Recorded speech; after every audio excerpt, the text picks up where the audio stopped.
If a stairwell in your building adds a new floor overnight, don't go up. I did. Now someone walks one step above me, no matter how fast I climb.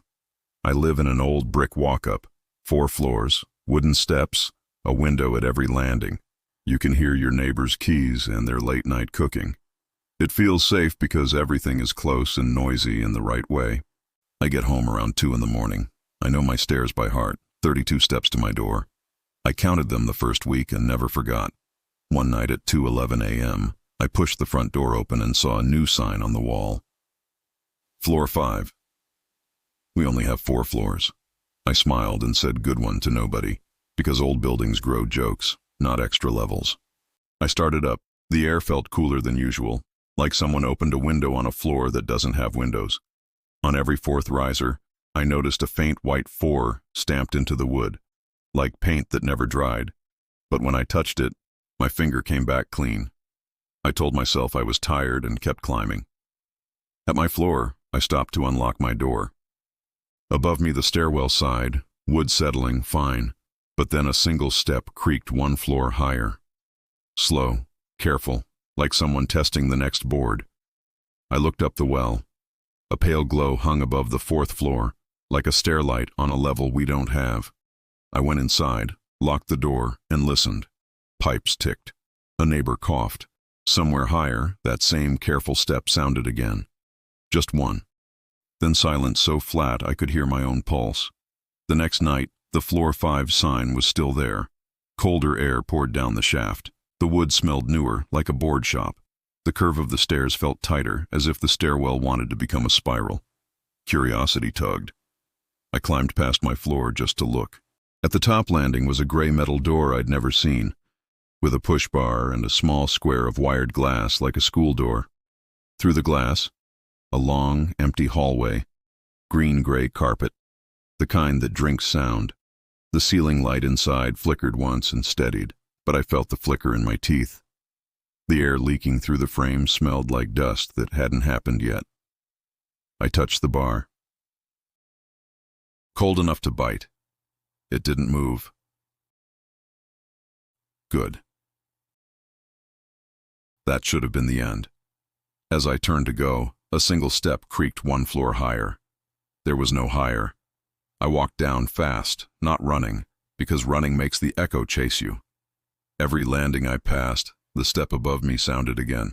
Always 1 flight up, always matching my pace. I barely slept. In the morning, I asked the landlord if he was adding a 5th floor. He laughed until he saw I wasn't joking, then shrugged. Old shafts carry sound, he said. Echoes go strange. He said the words like a person who wants the conversation to be over. That evening, I tried to beat the hour. I failed.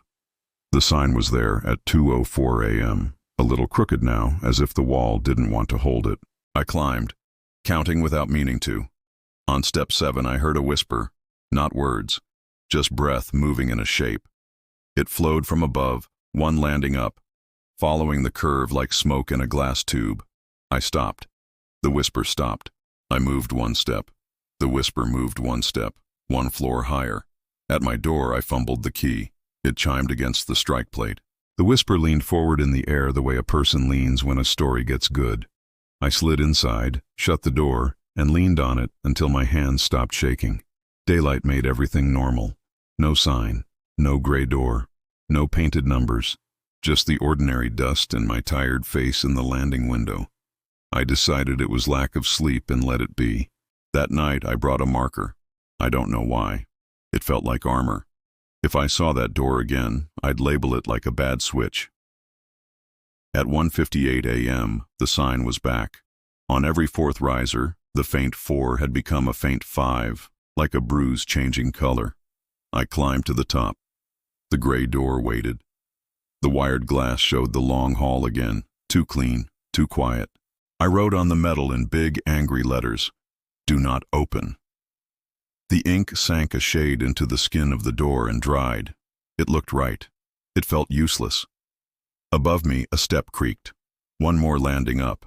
A place that wasn't there had weight. "Fine," I said to the empty air. Talking felt like planting a flag. "I'm leaving." Going down was worse. The window on the landing showed my streetlight at a slightly different angle, like the pole had moved a foot. The wood grain looked wrong, as if the steps were pretending to be older than they were. The careful step followed, always one floor above, always waiting when I waited. At my door, something tugged my sleeve, not a hand, just air with intention. I unlocked fast, went in, shut the door, and heard the board outside exhale, disappointed. The next morning, the sign was gone again. The landlord didn't answer.